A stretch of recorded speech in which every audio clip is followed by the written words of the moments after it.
সম্মানিত উপস্থিতিবৃন্দ,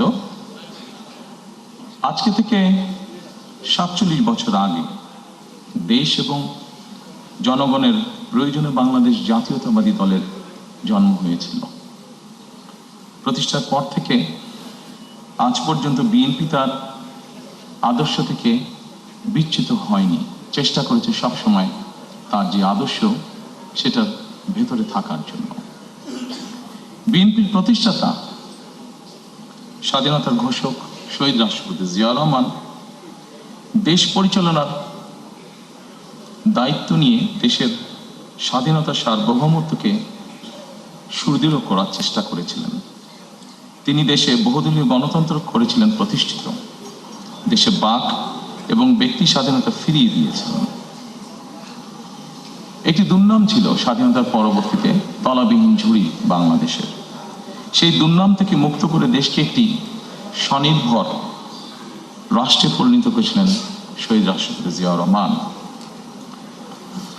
তার শাহাদাত বরণের পরে দেশে আবারও স্বৈরাচারের শাসন প্রতিষ্ঠিত হয়েছিল। দেশনেত্রী বেগম খালেদা জিয়ার আপসহীন সংগ্রামের মাধ্যমে দেশ স্বৈরাচার মুক্ত হয়েছিল। জনগণের রায় বেগম খালেদা জিয়া রাষ্ট্র পরিচালনার দায়িত্ব পাওয়ার পরে দেশে গণতন্ত্রকে প্রাতিষ্ঠানিক রূপ দিয়েছিলেন, দেশে প্রতিষ্ঠিত করেছিলেন সংসদীয় গণতন্ত্র। নারী শিক্ষার প্রসার ঘটানোর জন্য দেশে নারীদেরকে দ্বাদশ শ্রেণী পর্যন্ত বিনা বেতনে শিক্ষার সুযোগ করে দিয়েছিলেন। দেশে যে বেগম খালেদা জিয়ার নেতৃত্বে 2001 সালে তৃতীয়বারের মতন রাষ্ট্র পরিচালনার দায়িত্ব পেলে বেগম খালেদা জিয়া অর্থনীতি থেকে বাংলাদেশকে এশিয়ার এমার্জিং টাইগারে পরিণত করেছিলেন।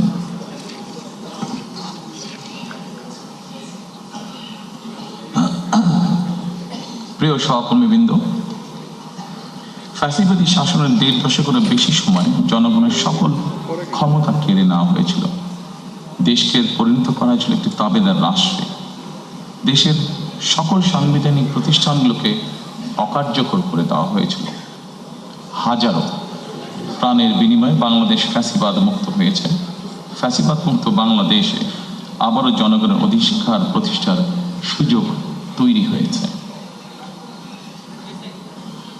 সম্মানিত উপস্থিতিবৃন্দ, এবার বাংলাদেশ পুনর্গঠনের পালা। প্রায় 20 কোটি মানুষের জন্য বাংলাদেশকে একটি গণতান্ত্রিক নিরাপদ রাষ্ট্রে প্রতিষ্ঠিত করার পালা।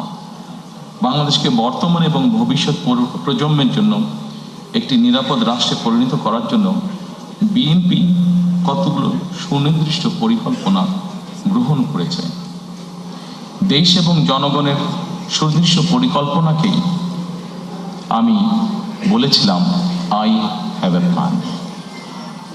এই পরিকল্পনায় দেশের 4 কোটিরও বেশি তরুণ, দেশের অর্ধেক জনসংখ্যা যারা নারী, কোটি কোটি কৃষক শ্রমিকের জন্য দেশ এবং বিদেশে কর্মসংস্থান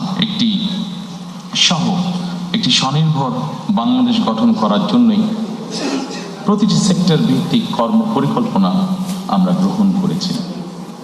আগামী 12ই ফেব্রুয়ারি জাতীয় নির্বাচনকে সামনে রেখে বিএনপির পরিকল্পনাগুলো ম্যানিফেস্টো আকারে আমি আপনাদের সামনে সংক্ষেপে এখন উপস্থাপন করতে চাই।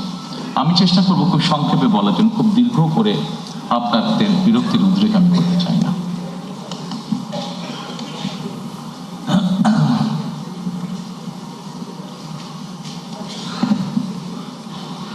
Dear friends of Diplomatic Corps, probably I'll be explaining the whole manifesto in my own language, Bangla.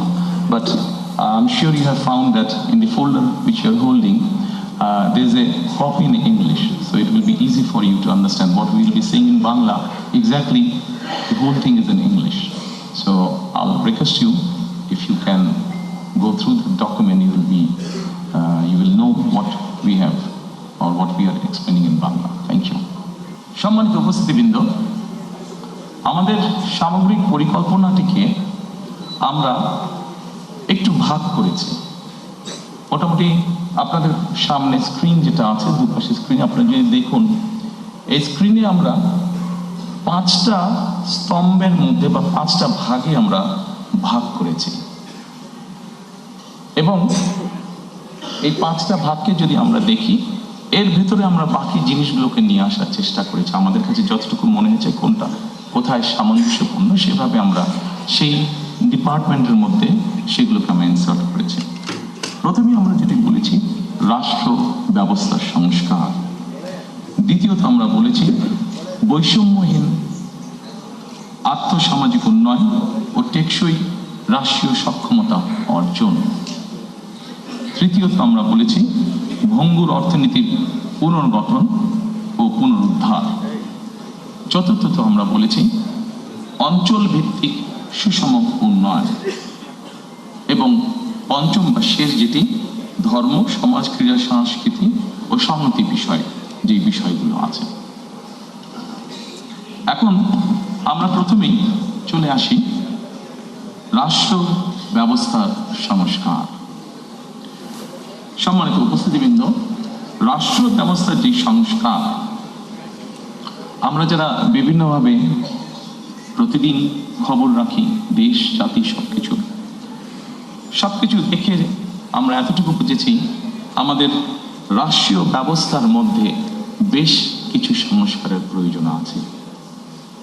আপনাদের কাছে যে ফোল্ডারটি আছে, এখানে আপনারা যদি দেখেন, এর ভিতরে কয়েকটি ভাগ আমরা করেছি: গণতন্ত্র ও জাতি গঠন, মুক্তিযুদ্ধ, অভ্যুত্থান, সাংবিধানিক সংস্কার, সুশাসন এবং স্থানীয় সরকার। আমি ডিটেইল আলোচনায় যাব। আমি প্রথমেই শুরু করতে চাই গণতন্ত্র জাতি গঠন। গণতন্ত্র এবং জাতি গঠনে যদি আমরা দেখি, প্রথমেই আমরা একটি কথা সেখানে লিখেছি। যদিও গণতন্ত্র এবং জাতি গঠনের এখানে যে বিষয়গুলো আছে, যা আমরা গত 1 বছর ধরে দেখেছি, যে সরকার গঠিত যে রিফর্ম কমিশন ছিল, সেখানে যা কিছু আলোচনা হয়েছে, তার অধিকাংশ কিন্তু আমরা অনেক বছর আগে, প্রায় 2-2.5 বছর আগে আমরা জাতির সামনে উপস্থাপন করেছি। তবে আমরা এখানে নিয়ে এসেছি প্রথমেই 31 দফা বা জুলাই সনদের বাস্তবায়ন। আমরা যখন প্রথম দেশের মানুষের সামনে 31 দফা, আমাদের 2030 ভিশন বা 27 দফা উপস্থাপন করেছিলাম, তখন 31 দফা বা জুলাই সনদের বিষয়টি তখন ছিল না। যেহেতু এটি